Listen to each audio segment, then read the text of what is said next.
ladies and gentlemen, to a new edition of the Rivalry, your weekly Seahawks 49ers talk. How are you? I am Joe Stevens with SeahawkTalk. This is Ryan with No Border Sports. How are you doing tonight? Depressed.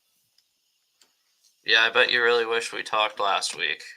This was last week instead. What was that gonna do? Make it so this week wasn't gonna happen? Shit. Yeah, I guess. I don't know. I was pretty down in the dumps last week. I had to work late Wednesday, and then Thursday I had a family thing, which is way better for me that we weren't on last week, to be completely honest. I was in a shit mood. I didn't want to talk. I was like, you could see it on the show I did on Tuesday. I just was not in a good mood last week. But yeah, go ahead. How have you been? How's the week been treating you? How's, I guess, the last week and a half since we've talked? I've been geeking on a game called Stardew Valley. Running around growing crops and shit. Yeah. So Nice. yeah, I guess it's kind of helped, with all this stuff going on with the Niners, that I kind of just been like, gotta make sure I gotta grow these hops and make sure I get my ancient fruit going, which I know you don't know what I'm talking about, but it's kind of nice not to be brought down by your favorite team. You know what I'm saying? Because you're preoccupied with something else. Yeah, no, that makes sense. Yeah, no, that definitely makes sense. How about let's just jump. Well, let's kind of do a backtrack a little bit. So the 49ers beat Seahawks pretty bad. It was one of the worst games I experienced in person. Tons of disrespectful 49ers fans back and forth. I didn't drink too much because I knew it was going to happen. I knew they were just Now, going to come. you said you don't really like going to those games because of this, right? Yeah, they make the environment horrible. See, the difference is when a bunch of fans storm your stadium. We've had it happen. I mean, it happens with the Steelers whenever they come. It happens with the Packers when they come. Fan bases that travel really well, but some of them are more respectful than the others. The 49ers fans are just some of them that aren't, and it's not cool.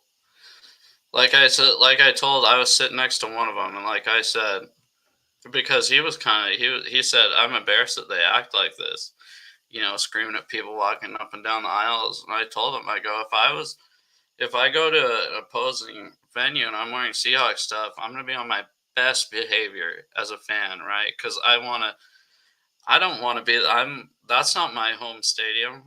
I'm not going to be a prick to somebody at, say, I don't know, Soldier Field in Chicago. That's just not what I'm going to do. I think it's disrespectful.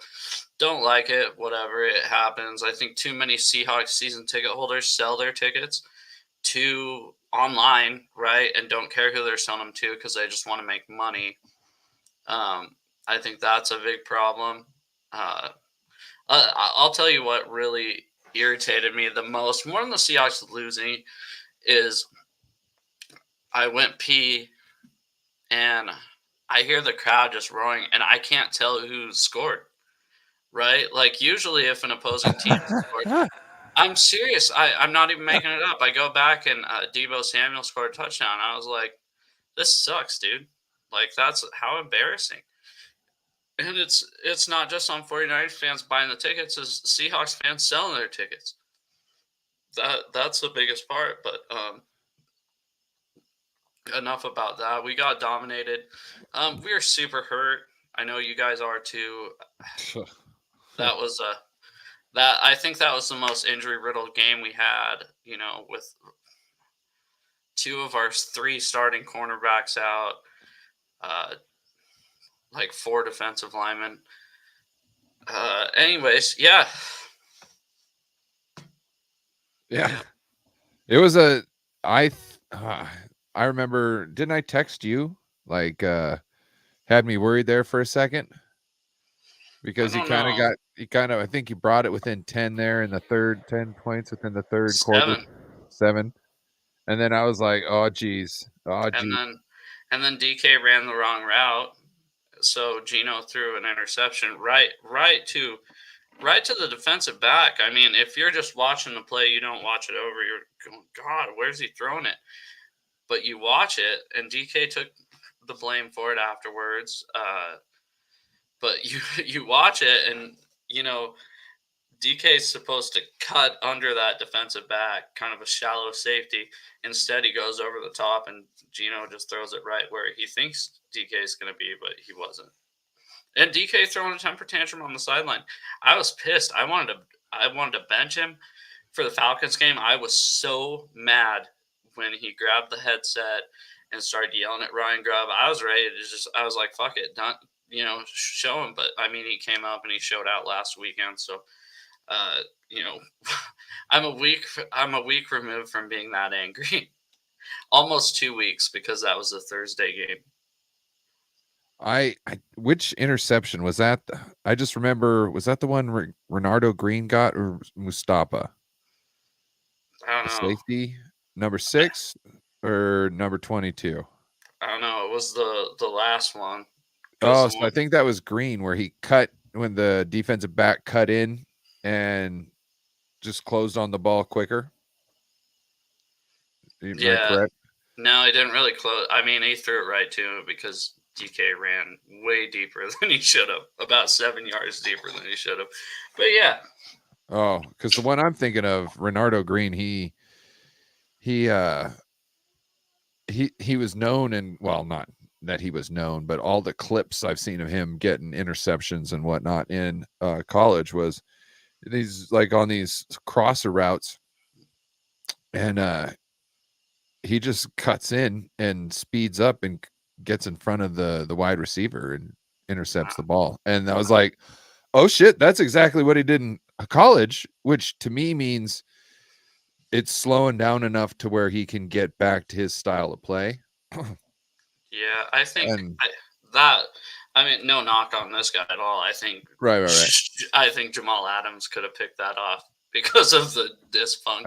I think that was the Mustafa play that you're thinking, and I'm thinking of a different one that Renardo Green got. Yeah, Mustafa, by the way.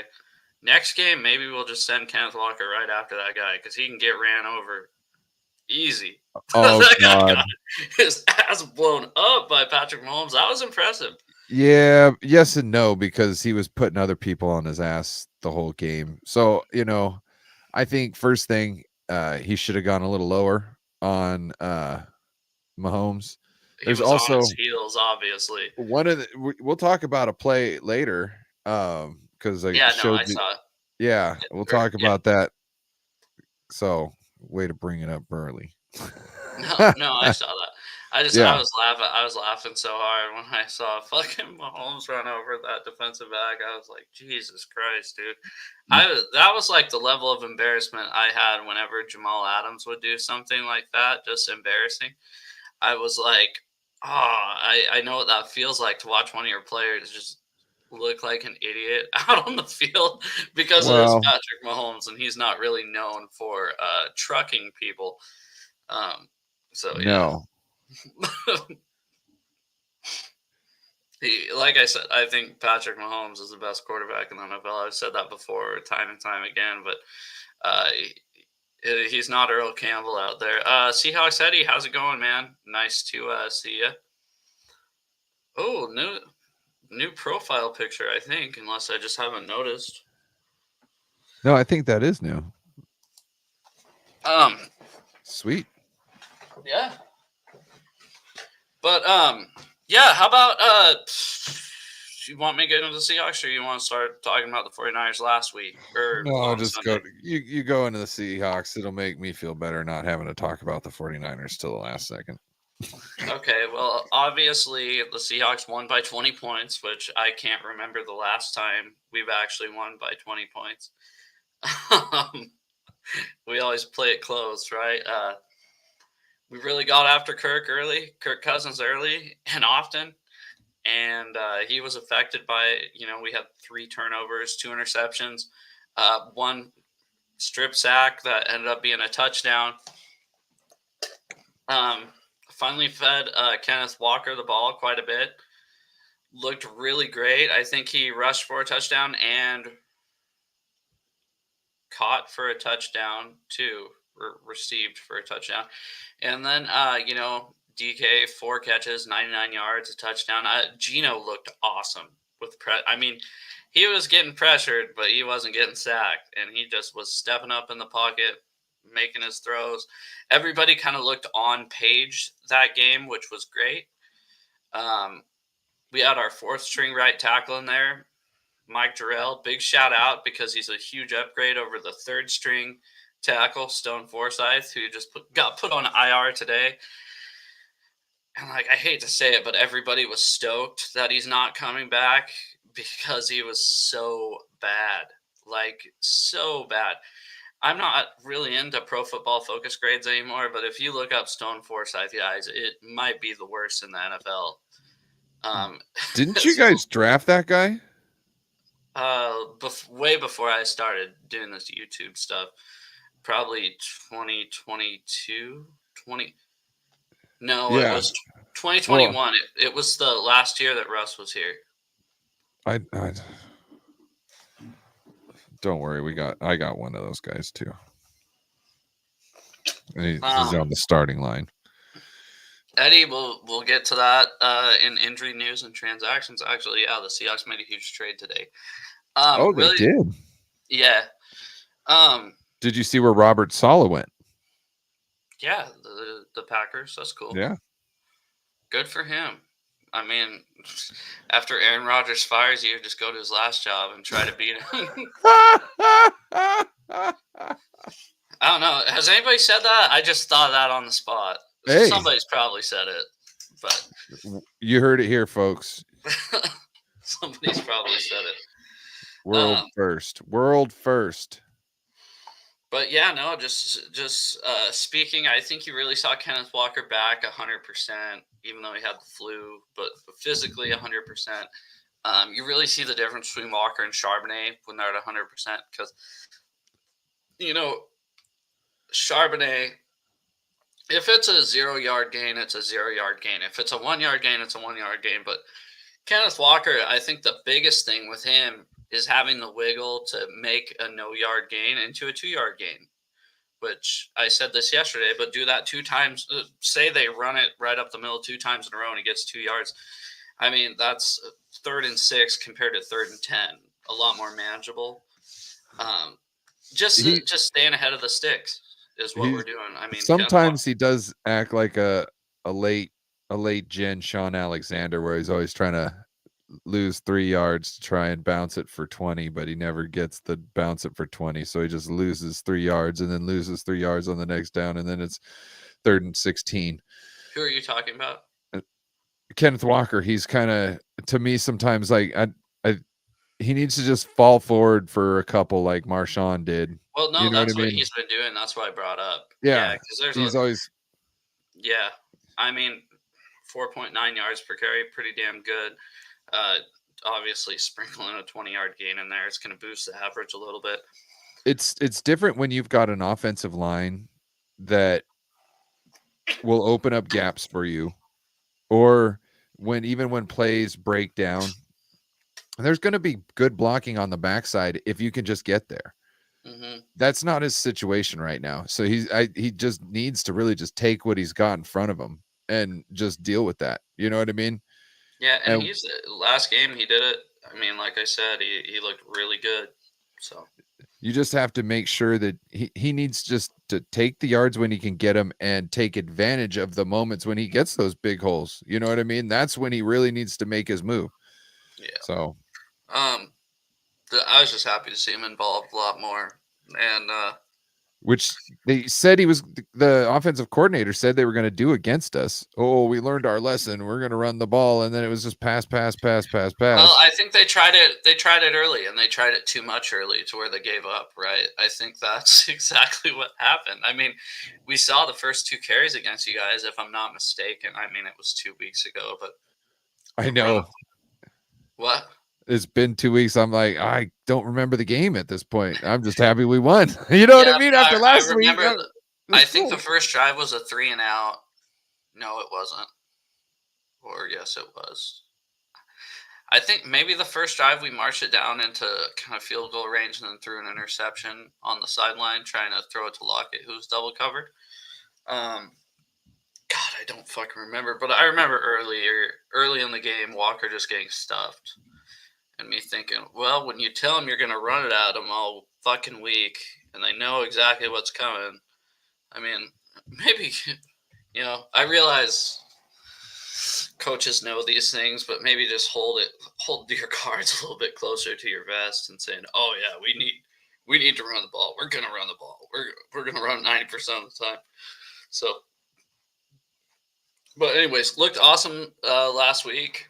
How about Jackson Smith and Jigba passing for a 35-yard gain to DK Metcalf? And I said it yesterday.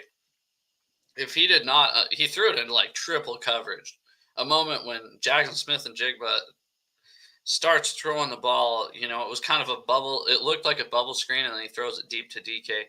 And you're like, what are you doing? Don't throw it. And then he underthrows it, and it was the perfect spot, the only spot that wouldn't have been an interception. It was a duck thrown to DK, but hey, it's a 35-yard gain. And that's some things you'll see from Ryan Grubb, creativity like that. I mean, against the Patriots, we saw some I think it was a screen pass and then a lateral. I don't know, just kind of fun things every now and then. But yeah, no, that pass could have backfired like crazy, but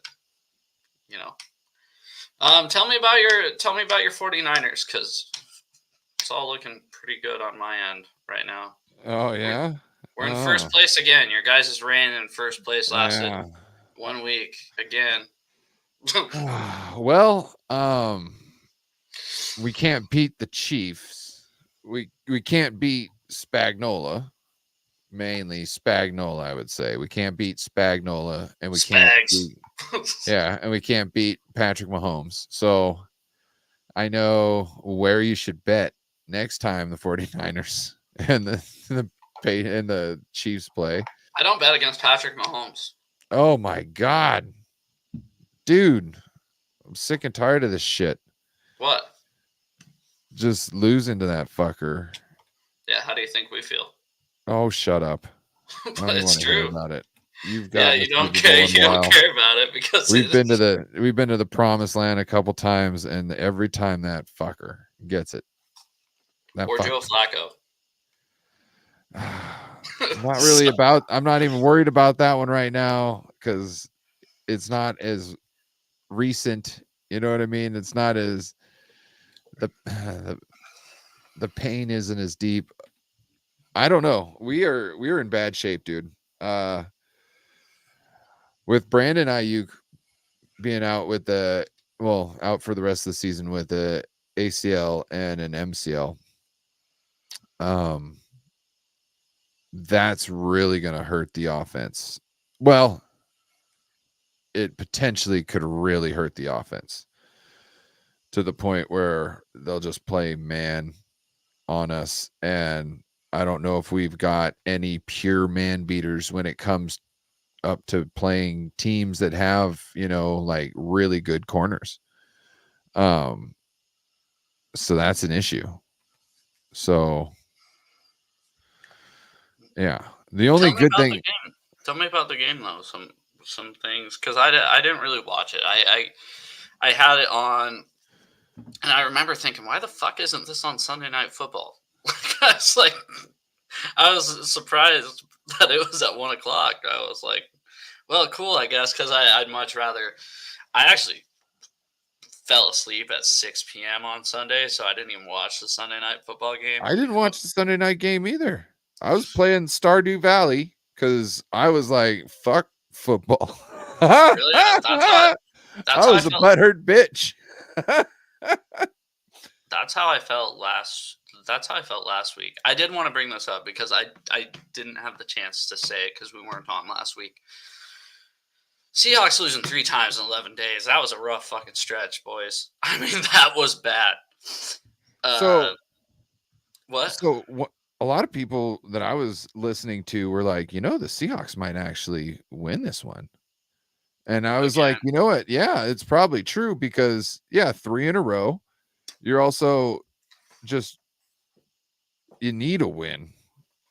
But yep. also you've been kind of on the verge and you just been sucking. It seemed like that was kind of like you just needed to. The Giants win was inexcusable.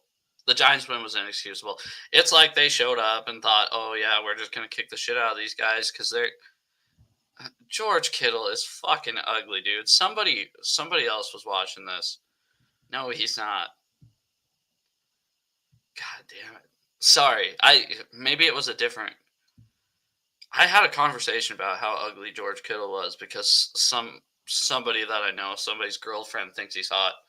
Sorry. Go ahead. I did not mean to cut you off. I just saw that comment. I was like, fuck you. Yeah, it's all good. Um dude, that was rough though. That was a rough fucking 11-day stretch. Yeah. No, I could totally tell. It was eating at everybody around here. Well, imagine being a Huskies fan too, and then Oh, watching the Huskies get blown out by Iowa, giving up the most points to Iowa in like 20 years. shout out George Kittle, the handsome Yeah, man in the world. shout out, not Noah Fant. He went there too. I don't give a shit where he went. If you're playing, George Fabio Kittle. I Yeah, just boy. I don't get it. But all right. Um. Yeah. Yeah. They were. The I was pissed off. I did not want to watch football last weekend. I mean, by the end of the Thursday night game, our game against the 49ers last week or week, whatever. I was just like, screw this. I watched especially when you watch the Huskies in Iowa on Saturday, you're like, dude, this sucks. This is terrible. This is just kicking the nuts, kicking the nuts, kicking the nuts, kicking the nuts, nonstop. You're like, geez, can I take any more? I got kicked in the nuts so many times. I'm already infertile at this point, Bro, Not, I watched the game. So at my work we have safety meetings. yeah. And it's pretty much come over, bring any drinks you want, bring any smoke you want. And yeah, so we're watching the game, drinking beers. So I'm like, the guy who does all the sales, he's over there in all the Seahawks gear. He's from Texas. He's an ex Dallas Cowboys fan, right? What a So like douche. I'm watching the game, right? And they're out by the fire pit just smoking, and they didn't watch the game at all because they kind of knew. And man, I didn't have to say anything at work the next day because everybody was there that night and knew, you know what I mean, who was a Seahawks fan. I don't know. I kind of knew. I kind of knew. And guess what? I sat there until the final whistle. Right? I do not leave early. It's just not Yeah. against. It's not in my DNA to leave early. So That seems it always unless you're going to spend 3 hours in traffic. You know what I mean? Or something like that, to a situation where it's like, man, I could leave early and save, so much time. But if it's not that type of situation, then yeah, just watch the whole game, get your full experience out of it, take your comeuppance, and then, go home and get the full experience. It to me, it's just stupid not to complete the game. yeah, I mean, I've stayed when we've won, 42-0. I've stayed when we've gotten our shit beaten in. I don't like to leave until the final snap just because it's just, I don't know. I'm there. Why would I leave? It's my favorite place to be, anyways. So, Yeah. anyways, injuries. You want to start with your team, or you want me to start with mine? Because I got some pretty good news when it comes to injuries. Um, supposedly Christian McCaffrey will be back and after the bye. I'm not holding my breath. I have no idea right now when Juwan Jennings will be back. It Oh seems, fuck! I didn't even realize he was hurt. yeah, So Ayuk and Jennings are both out. yeah. Oh, I didn't know that. Debo, right? Isn't he still out? Debo had pneumonia. I heard that on the radio today. And people are But talking shit about Debo having pneumonia, and that's pretty tragic. well, Uh, I know. I know plenty of people who live through 40, pneumonia. 49ers fans are not handling shit well right now. They are losing they shit. I think that's another fucked up thing, especially you guys watch on Twitter, because I know most of you are watching on Twitter. Don't go fucking talking shit about your own team's players unless it's named Jamal Adams. Then I give you free range to talk shit about your own team's players. I don't know. I think if you're implying what I think you're implying about him having pneumonia, I think that's pretty classless. Yeah, people were like, "You need to get out there and play," and this and that, and there. So as I was watching, there was one time where they said he couldn't play, and then he was on the sidelines, kind of smiling, shooting the shit, and like, Oh wait, he was there? yeah, he was at the game, and then he went out because of being sick, right? Oh, And okay. he was kind of smiling, shooting shit, and I thought about like, what the fuck is going on here with him, and then later I thought, you know what? That could have been the one moment in the last 24 hours he actually felt good. Because, sometimes when you get sick, you feel like shit. And then, for a couple of moments, your head's not as congested, or, you know what I mean? You don't feel as foggy. And you're like, oh, fuck, I actually feel pretty good right now. So I don't know, but I'm still not going to, fuck, what was Debo going to do in that game? It was more than just Debo. It was the whole team, mainly. I don't think Kyle is putting Brock in good positions at times with certain these situations. I think we could do more in our run game against these, like the Chiefs. There's 3 defensive coordinators we are just horrible against, and that was one tweet I should have saved, and I didn't. And today, when you were like, "You gonna," when we talked, and I was like, "So what do you want me to do? You want me to get more?" Yeah, 2 more. And I was like, "Oh, that's the one I need." And I went to go back and find it, couldn't. Let me see if I can't do another little. I don't know if you want to talk about something while I find it. I sure don't. No, I'm kidding. Okay. Injury news for the Hawks. Our starting right tackle, who hasn't played since week 1, really hasn't played since week 1 of last season, Abe Lucas. He came back to practice today. Oh, wow. That's a pretty big thing. They put a timetable on it. They're expecting him to return the week after the 49ers game. I believe we have a bye after the 49ers game, and I think they're trying to get him back. But what we've seen out of Mike Jarrell last week at least gives us hope. Also, I do want to give a shout out, Easy Rider Danger. I don't think I've seen you here, but appreciate you being active in the chat. It really does help the channel. What?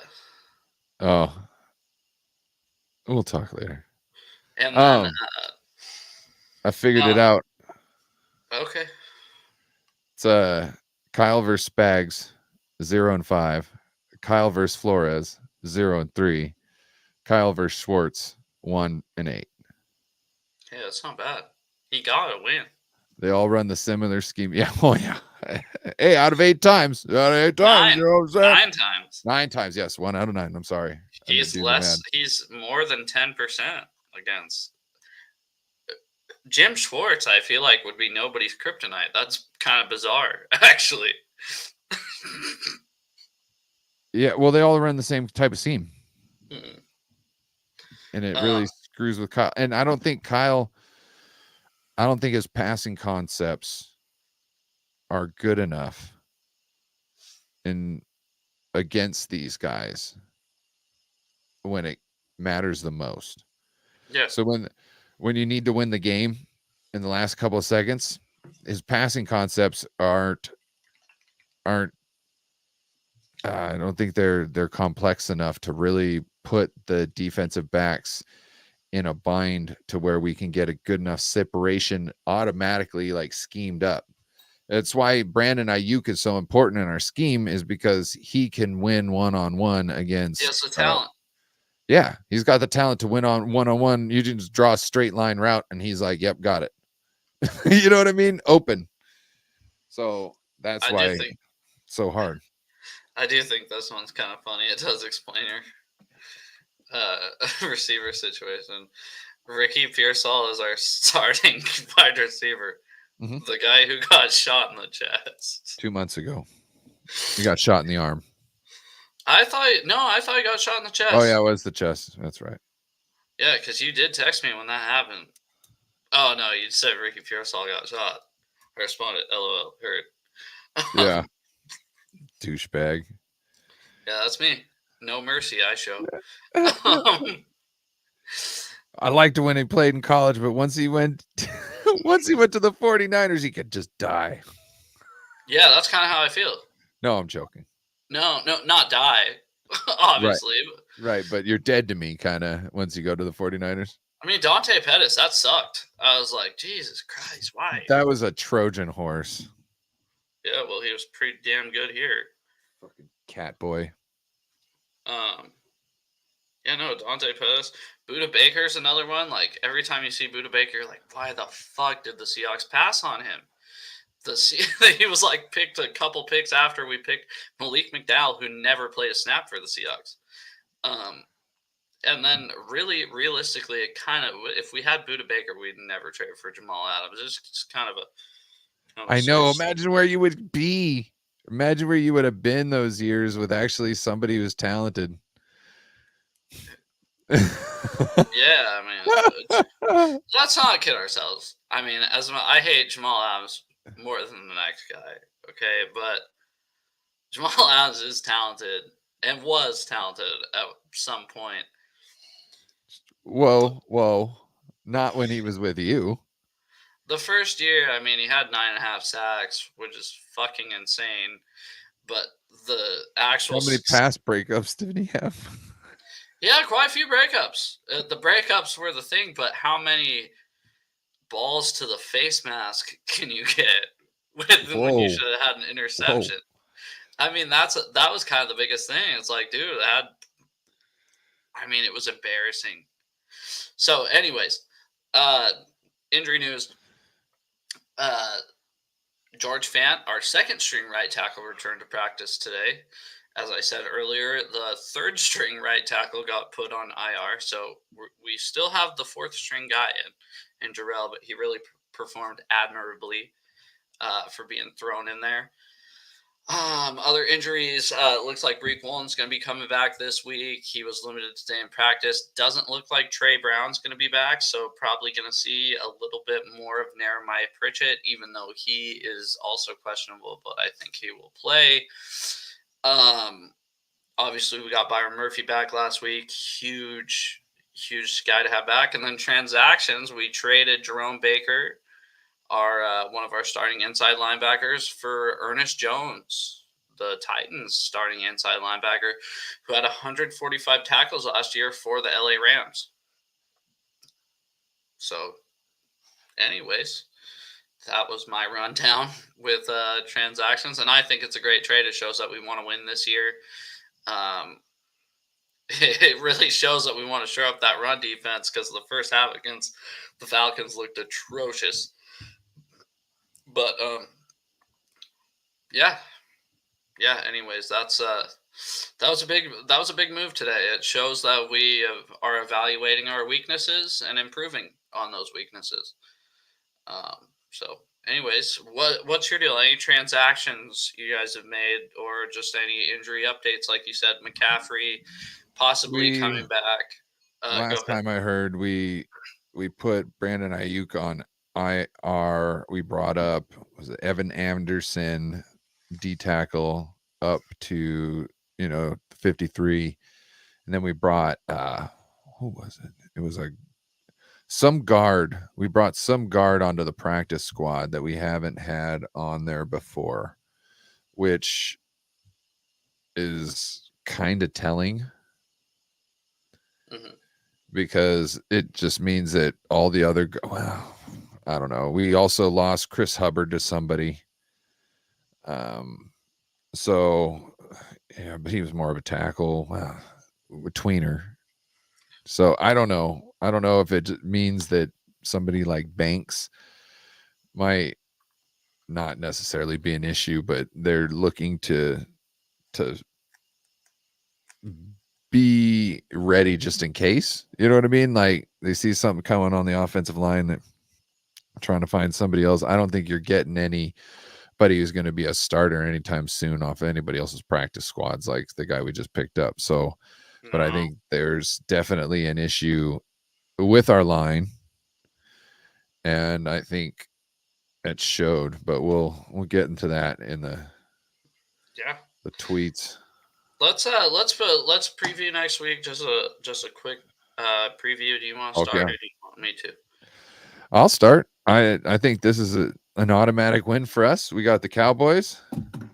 Yeah, they suck. So we're just gonna. The Cowboys are pretty shitty. Yeah, not just that, but they also buckle and crumble every time we play. So I'm thinking this is a good get back game. This is like, you know, you get your heart crushed by a chick, by, you know, a lady you've been going after for a while. You know what I mean? Get your heart crushed, and then, you know, the piece of the chick that you were seeing, you know, on and off before, you know, all that stuff. You see her, hey, we're gonna get back. We're gonna get right here. We're gonna get back right now. We're gonna get right. This is a get right game.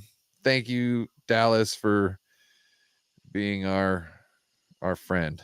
All right. I want to preemptively take credit for this win. If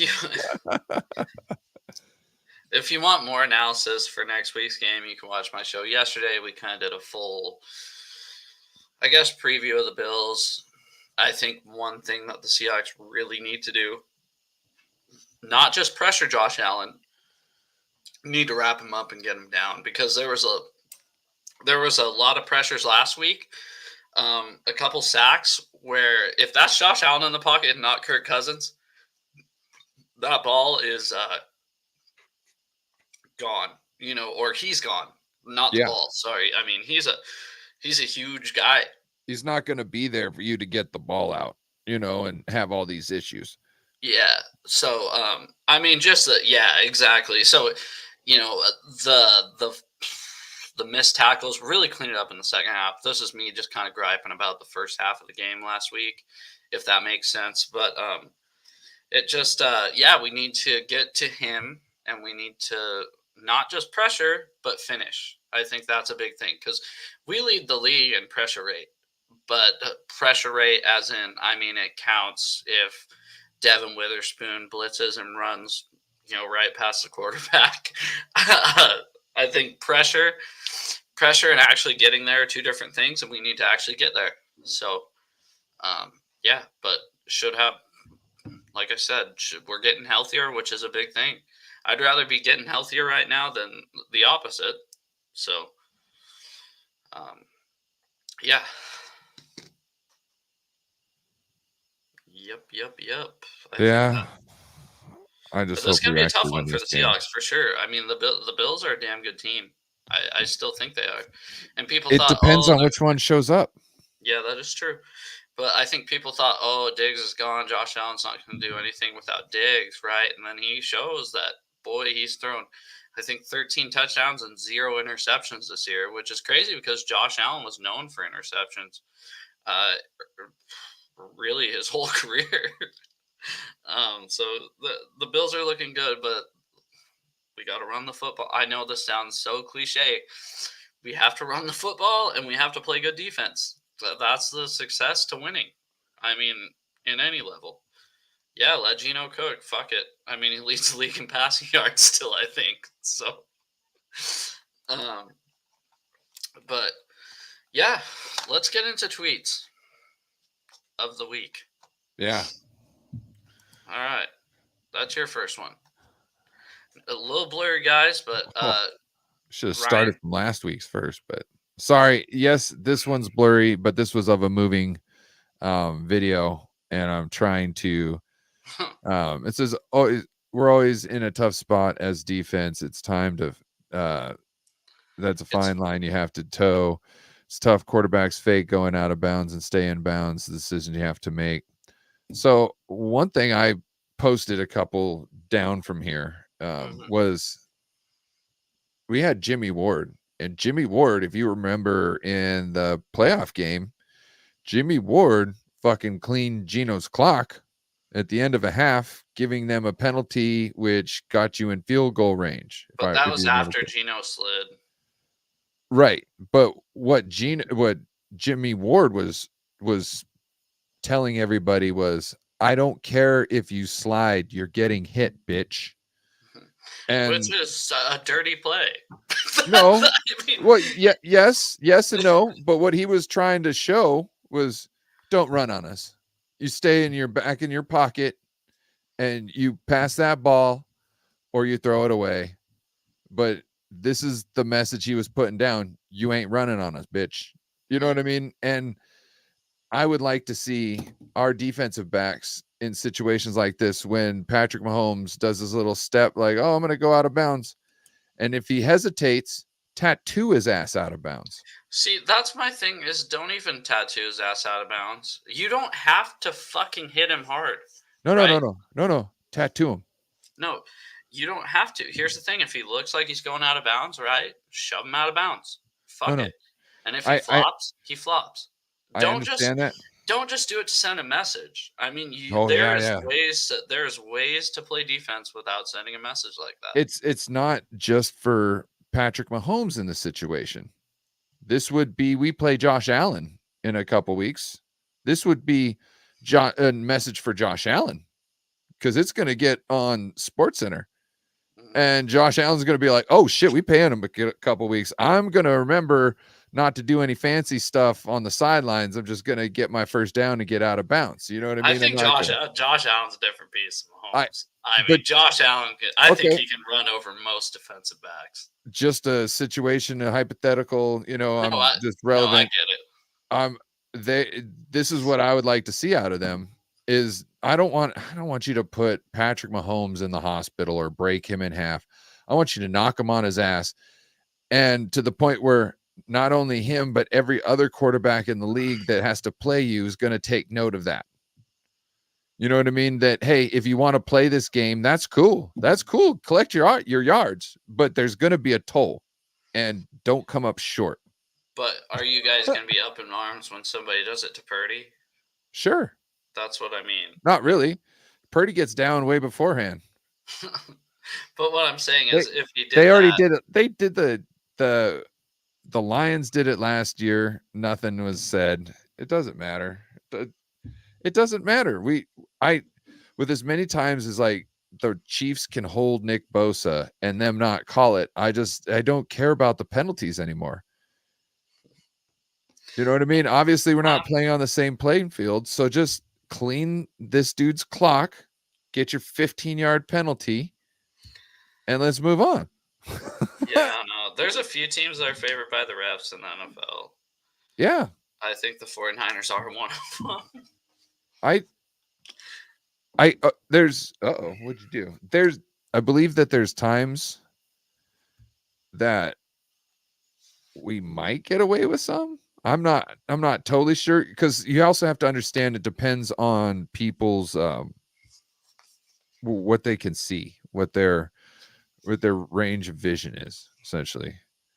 Yeah. And if you're not in position to call something, and that's a debate for something else because we should be having I was just pissed. I was just pissed.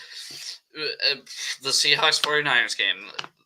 It's a false start on you guys, right? Play's blown dead. You cannot do anything after a false start. The play is over. Illegal formation, yes, you can run the play. The defense can decline it or accept it. False start, it is dead. Okay, and then they let them play for some fucking reason, and then we get called for a face mask. I'm like, what the fuck? And then the false start's negated because the face mask is a personal foul on a play that shouldn't have even happened. I think that I get it. Refs irritate me too. Sorry. that's the only thing I was mad about that No, game. yeah, Actually. and because, but at the same time, you can't like, oh no, look, I'll give you that one. That was a funky ass situation. And it's not, and that wasn't a game decider. Like, I'm not bitching like, oh, we would have won the game if that would have happened. That just irritated the shit out of me because it actually made no sense. Because if a false start occurs, the play's blown dead. The play doesn't happen, right? Once the Right. false start occurs, But then the also play at the is same over. time, once you have a personal foul, that's different. But why'd you So let him play? Why'd you let him play see, if it's a but then false start?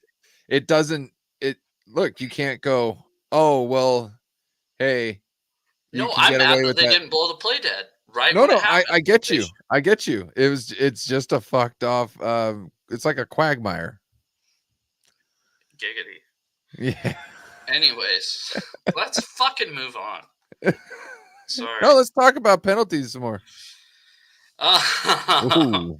we talked about this a little bit earlier. The Ernest Jones trade. Seahawks gave up Jerome Baker and a 4th-round pick next year. Like I said, it just shows that we want to win now. We think we can win the division. Obviously, we thought that last year. Obviously, we were wrong. So, let's see. I think the division's kind of anybody's, really, except the Rams. For some reason, they folded in the towel because they lost 4 games. I don't know what the fuck their deal is. They're like, oh, we lost 4. Fuck it, we're done. I heard Cooper Kupp's on the trading block. And Stafford. And Stafford? Yeah. Who now is this? Who's this from? Did I miss? NFL Network. Oh wow. So, no, I lied. So Cooper Kupp was from the NFL Network, but Stafford was from an NFL insider. But Okay. I mean, quarterback is such a fucking hard position to learn mid-season. I mean, sorry if that seems like the most complicated. I don't know. Anyways, that would be somebody who's like, next year I want to start over, and it's like I want to get a new quarterback, and they would be like, let's get Matthew Stafford if we can because he's like really good and 95 years old. Yeah, which is the other thing, which doesn't it like? Are they saying that Matthew Stafford's cooked? Is this what this means? No, I think Matthew Stafford's good, even though I hate him. I fucking don't like him. I don't know. Bit. I think he looks like I think he looks like he wears adult braces. I just don't like his face. So, anyways, yeah, I think that was a good trade by the Seahawks. No, we don't know if it's good yet or not. Actually, I just like showing that they want to win. This will be Ryan's second tweet of the day. Mood waking up knowing the 49ers already secured the W this weekend. Always look one game ahead, and who is that? Kermit. Yeah. I didn't know if you meant to leave the comment in there. Yeah. Oh yeah, that's all. Okay. I do that specifically. Okay. I try to find the information, then I usually try to find either more information or something funny underneath it. That's no, I get he looks like it. I just that game's not funny to me. Not that he looks like it, he sounds like Wait. No, that's Patrick Mahomes. Oh. Yeah. I get it. One game ahead. Jesus Christ. It would have made a lot of sense last week. Yeah, no, it made sense now because I was like, what the fuck is this guy talking about? He looks like Kermit the Frog, I guess. Yeah, no, he sounds like it. Yeah. Have you seen the mashup between him and Kenny Powers? You know Kenny Powers off Eastbound and Down? Danny McBride plays him. Oh God, I'll send it to you. Oh, it's pretty good. I know that Danny McBride. He's a freaking genius. Yeah, he's cool. But yeah, I'll send it to you. You watch any Shane Gillis? Yeah, he's my favorite. Okay. Yeah. Let's look at this. I want to bring this up. When Byron Murphy is on the field, 4-0 record, 4.5 yards per carry, which is still too much. I don't give a fuck what you say. 3.5 sacks per game. When Byron Murphy isn't on the field, 0-3 record, 5.4 yards per carry, 2 sacks per game. I do want to add that two of the opponents in that 0-3 record are very much better than the other 4 wins, right? I think, argue all you want about the 49ers being good or not, I think they are. And obviously, I think the Lions are kind of a favorite in the NFC right now. But The Lions? yes. I think the Lions are the best team in the NFL, or the best team in the NFC definitely right now. Yeah, that's why I said I think they're favored in the NFC right now. I think it's not a question. Like right now, they're the team that nobody in the NFC wants to see. I don't know. The Vikings are pretty good. They just beat the Vikings by 1 point. They beat them. Yeah, but what I'm saying is I think the Vikings are good, and they'll play again too. I think the NFC North is really good for some reason. Yeah. But I think he also had the highest double team percentage rate faced in weeks 1 through 3 in the entire NFL. Yeah, I mean, I think Byron Murphy's a monster, like we were saying going into the season. He proves to be a game wrecker. He showed it last week again by just fucking living in the backfield. That's what he does, and especially on run plays, right? And maybe he doesn't show the stats, right? But just watch him. Watch him plug up the holes and watch him make the running back turn around. Watch him plug up the hole and get a fucking tackle for loss. I think he's the shit. So I'll be excited to have him back. Knock on wood when we play you guys next time. Let's get to your next tweet. This is Ryan's. He sent it in. The 49ers. This was after the Seahawks game. The 49ers players getting a dominant win last night was awesome. But what was even more impressive is that they did it without a coaching staff of any kind. Incredible stuff. I don't get this. She's talking shit about Kyle. What's the problem with him? I mean, shit. He's pretty successful. Yeah. It seems like at certain times he crumbles. The grass isn't always greener, guys. I'm not saying it is. I'm not saying this specifically to you. I'm just saying in general. I could still see like how the dots point. You know what I mean? But also at the same time, it's like he's gonna figure it out because he's that smart. He just needs to. I'm telling you, it's the passing concepts.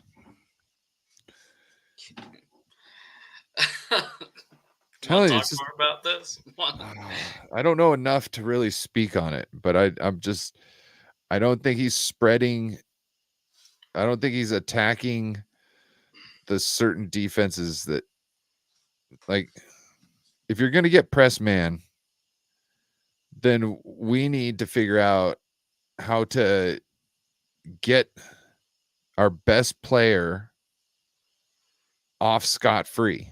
Right. Until they run cover 2 with the safety over the top, which sounds like a lot of what I'm still okay. I'm still okay with that. I just don't want to be hung up, and I want to get off the field. And I just don't want just one guy. I want multiple guys. So if you got to put one guy in motion and lead another guy in the slot to, so he can get free off the get, then that's it. But I feel that's just scheming ways open. We need to have something with the passing scheme to get these guys open in man coverage. We also don't run screens at all. So this is big. We don't run screens at all, which just lets people just kind of run down get in our backfield left and right because they don't respect having to fucking what do you call it? They don't have to worry about contain. They don't have to worry about any of this. They could just pin their earbacks and go.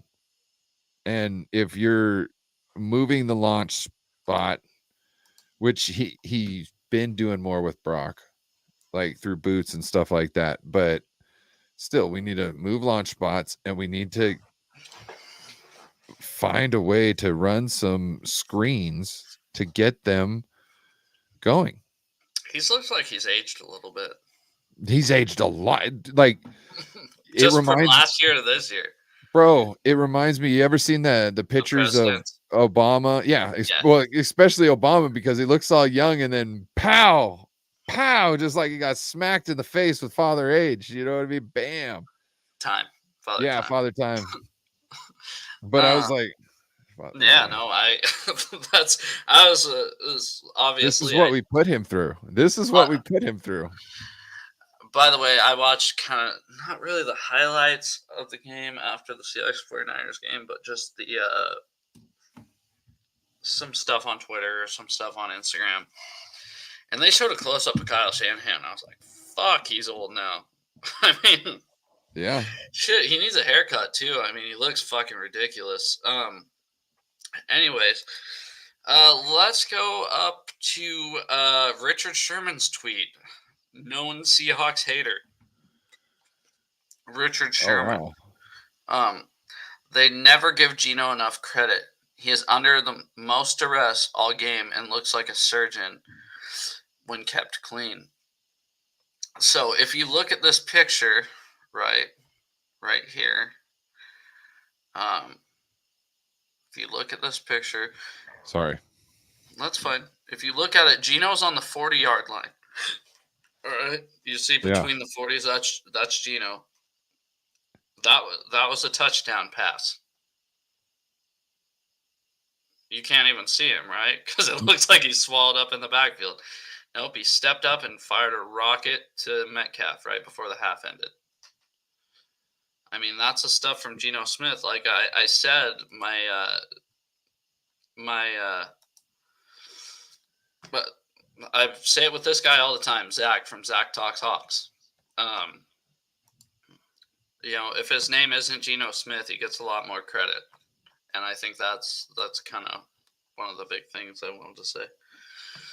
I think, like I told you last year, I thought Geno was definitely a good quarterback and that he deserved respect, but I thought, he could be better. And this year, I think he's actually gotten better. I think he's gotten more proficient and he's gotten better under fire. And I think what he needs to start, what I think he's doing now is he knows I'm going to have pressure. Yeah. And he's multitasking, figuring out if his route's open and figuring out where the pressure's coming from. And I think this is the first time in his career where, because he's had a lot of this before. And he was making bad decisions. And now he's had time where he was able to make good decisions and get, a rhythm going. Well, now he's learned enough from that to be able to, actually thrive in these situations now later on. Yeah, kind of against you guys, it did show it was kind of a double-edged sword because he was kind of seeing ghosts back there. But yeah, no, I like how he is under pressure. Ryan, this is your tweet, your last tweet. Yeah. Oh, Go this through is fun. that for me, because I'm trying to see if you're saying that Trent Williams is kind of falling off. And totally falling. So this is on percentiles. Yeah. So he's this year, he is about, 3/4 of the way up the list. And last year he was essentially at the top with the 96th percentile, which probably means you're the top 1 or 2. Well, sorry, the 2 or 3. 4%. Yeah. Well, 4%, but that's of the starters. So you're talking about out of 32 left tackles. So if you're not 100%, you're number 2. That's what I would think. Anyway, so and Banks was at 33. Brendel was at 32. Spencer Burford was at a 2. Colton McKivitz was at a 4. Look at what's happened this year. Colton McKivitz gotten better, and I think he's actually truly gotten better. I don't think it's like a whole lot better, but I think a lot of it's because of the addition of Dominic Pooney. And he's, other than Trent Williams, he's the best offensive lineman on the team. And Brendel has gotten better, and I think it's because Brendel just has Pooney hold his hand the whole time. So to me, I think we need to get John Feliciano back in here. I'd like to see John Feliciano at center. He might be able to call protections a little better. You could put him in at Aaron Banks' spot, but I don't know if that's going to fix everything, because Brendel is still going to be just calling Pooney to help him out the whole time. I do fucking love the comment. Wait, last year the right side guys were rated 2. Yeah, 2 and 4. Yeah, that is pretty funny, because I didn't know if, when you sent this in, I didn't know if you were saying it's more it's obviously more balanced. I mean, it's obviously more balanced than last year. That's for sure. We don't want Stone Forsythe. Jeez. Look up his fucking percentile. No, not at all. Look up his percentile. Guess how much we got in the cap? We got cap. I got a guy named Stone who can play. Yeah. No, I didn't see that. Sorry, I was on the. We got like $59 million worth of cap we can use right now. Look up. Do you have Pro Football Focus? Yeah, you have my account. Do you have it open? What? No, Pro Football Focus. Not looking at that. I can, I guess. That's fine. I'm gonna change it to this one. All right. I thought this one was kind of for both of us a little bit. The most underrated player on the current Seahawks roster is blank, and I had an actual. I don't even know who it is.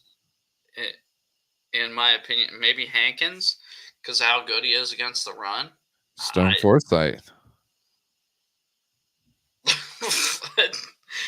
Are you on Pro Football Focus? I'm looking right now. He's on your team still, right? Didn't you get rid of him? Okay. Oh, IR? Yeah. Oh, that's right. Yeah, I told you that at the beginning of the show. You obviously weren't listening. No, we were making jokes. Yeah, I couldn't remember who was. I just couldn't remember what happened to him. My bad.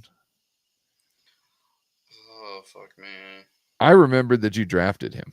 Okay. Where's my points for that? Before we've ever talked, yeah. Sure.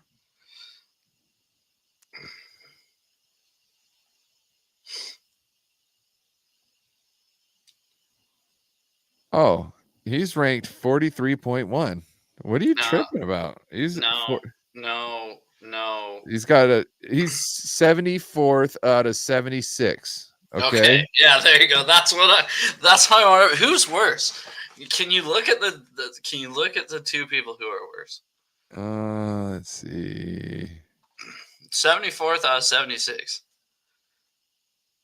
Player grades. 32 teams. Oh, here we go. Yeah.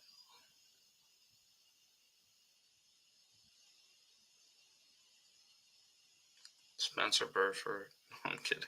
Who's worse? Warren McClendon Jr. and DeMontre Jacobs. So never heard of him.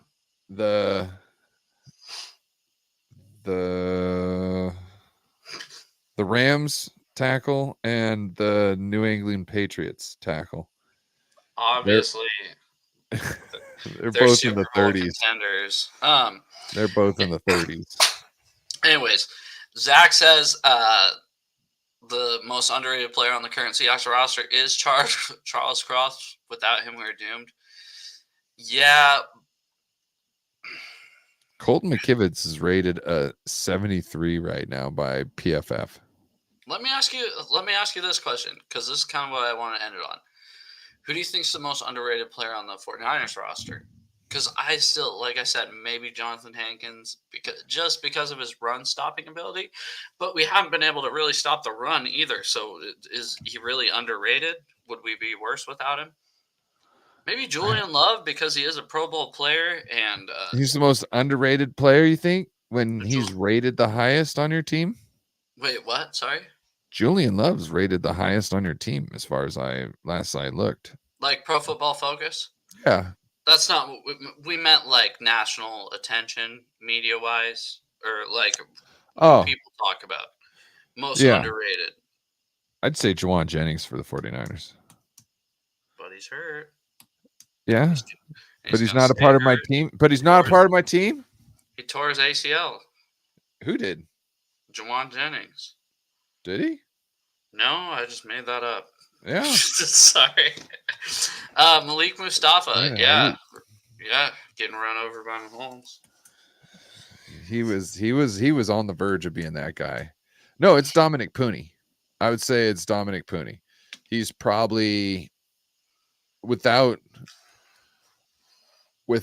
knowing every single starting offensive line rookie out there, I would say he's like top 5, top 3 out of rookie, starting guys. He impresses. And not a lot of people talk about him. Yeah. Like AQ Shipley from the Pat McAfee show on his In the Trenches with AQ Shipley. He's every time they talk about the 49ers there, he's always, like showing love to Pooney when he can, but he also should go by the Poon. Yeah, the Big Poon. Yeah, that's what he should go by. Poon. Yeah, no, he's a great dude, and I think we're gonna have him for a while. Yeah, it's a sophomore slump hits. Sorry, it's my job to diversify the show a little bit. Let's do and these not picks. Make this a 49er love fest. Yeah. Weekly picks. Let's hurry this up. We're out of time. I got mine. Minnesota. Thursday night. Tomorrow night. I got Minnesota. I love me too. I like that clip of Biden when he goes, Minnesota! I haven't seen that. No. It was like last year when they kind of sucked. They're like, who has the worst? It was like, who has the worst quarterback situation in the NFL? And it's a Biden go, Minnesota! I just remember him talking about corn pop. I really only follow NFL meme pages. Yeah. No, I got Cleveland. I'm going Baltimore. Me too. They're a 9-point favorite. There was somebody saying on Fact or Fiction today, so they pick against the spread on KJR, and I text him every day at 7:35, 11:35, 2:35, and 3:35, either Fact or Fiction. Dick Fain said today, expect, Cleveland to cover the 9 points. I don't think so. I think Baltimore wins in a blowout. I think Jameis Winston isn't that good. Tennessee at Detroit. Taking Detroit. Yeah, duh. Tennessee just traded their starting inside linebacker to that team up northwest. Yeah, it's weird to me because I'm like, the GM Rand Carthen just came from us, and it seemed like they were like 2 years ago. 2 years ago. Bit of a pussy, I heard. What do you mean? I just heard he backs out early. Gives up on the season early. They traded Hopkins today too. Yeah, that's why I was like, what is going on here? Unless I don't know. Unless there might be. Yeah. Let the young guys play if you think you have no chance, I guess. Yeah. Okay, we got the Fighting Cardinal at Miami. I'm going Arizona. Yeah, I'm going Miami. Tua-less Miami. You know why? You are? Why? I'm not sure. That's some of the dumbest shit out there. But clip that. Save that. What was the dumbest pick of the week? You picking Miami over Arizona. I bet you they're gonna fucking lose. Sweet. It's gonna come back to bite me. I hope to God. New York Jets at New England Patriots. I'm taking the Fighting Aaron Rodgerses. The Fighting Aaron Rodgers is. Even though I don't think they're that good either. Well, at least they're not Lowawaskas. Oh, yeah, I guess. They're the Hiawaskas. Yeah, that one was dumb. That was a bad joke. Yeah. Sorry. I'm here to break up. That's my job. I'm here to break up the monotony. Yeah, no, I'm taking the Jets, even though they're bad. I'm taking the Jets also. What's the next one? Atlanta and Tampa. This is an interesting one. Tampa's at home after just getting a mud hole stomped in them by Baltimore. You'd expect Tampa to come back this game, but then again, didn't some people get hurt? Yeah, they're 2 starting receivers. Yeah. But that's what I was going to bring up. Atlanta also coming off a loss at home after just getting a mud hole stomped in them. I'm going with Atlanta. That's who I'm going with also. Yeah, I guess you could call it a comeback game for either team. Don't call it a comeback. I've been here for years. Sorry, right. you're too young for that song. No, I'm not. Huh? Really? Do you know who produced it? Who? Forget his name. Oh. It was the same guy that produced System of a Down's first second Rubin? record. Yep, that guy. Geffen? No, not Geffen Records. What is his record company name? Def Jam Records. Yep. Philly at Cincinnati. No, we've got Chicago at Washington. Oh, yours is no. We've got Philly at Cincinnati. No, I got the official Tissel pages. Me too. And Philadelphia at Cincinnati's at 10 a.m. Chicago at Washington's at 1:30. 1:25. All right, I'll go Chicago. Who do you have as the Sunday night game?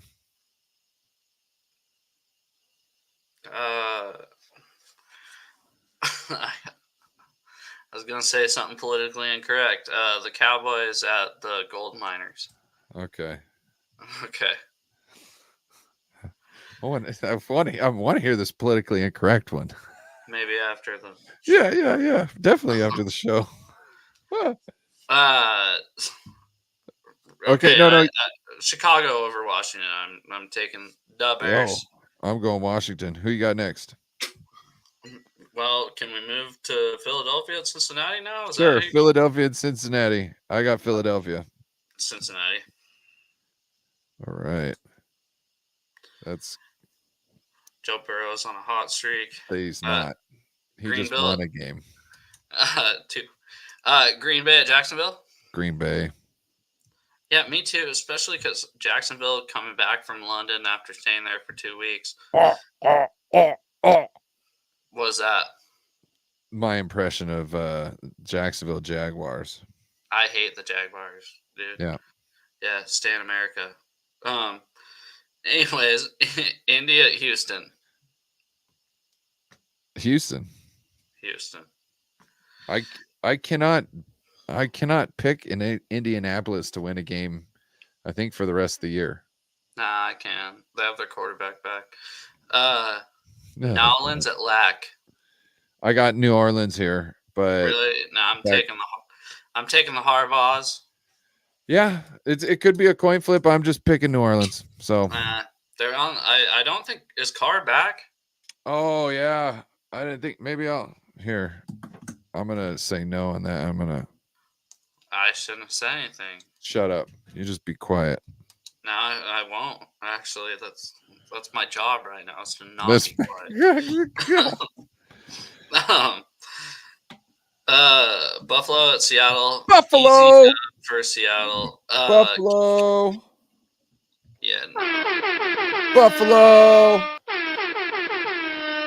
Listen, if you think Bob Marley's going to come into our city get a win. I think you're sadly mistaken, buddy.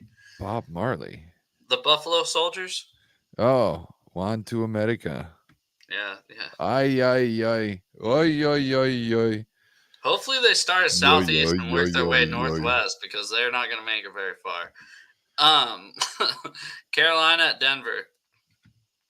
Oh, this is the one I couldn't fucking think of. Really? 2 shit teams. Because Andy Dalton's out with a thumb, so they got Bryce Young in at quarterback again. Yeah. Which is my exact reason for going for Carolina. I'm gonna go Denver and the Bo Nix, who Colin Coward thinks is a better quarterback than Brock Purdy. Colin Coward is a dipshit. And he's smarter than us. He's making millions, but I don't know if he believes everything he says. I don't think making millions is a bar of intellect. You know what I mean? Necessarily. I think he's smart enough to make millions, and I'm dumb enough to not. Yeah. Well. Yeah. Chiefs. Okay. The Chiefs at Vegas. Yeah, of course. Vegas. You're taking Vegas? No, fuck no. I'm taking the Chiefs. Yeah, I'm taking the Chiefs too. Those pieces of shit. Best team in the NFL. Fuck you. I'm taking Dallas over Santa Clara. Yeah. What's your pick? I'm taking 49ers over the Dallas Cowgirls. Girls, yeah. Okay. Yeah. Mamas, don't let your babies grow up to be cowboys. All right.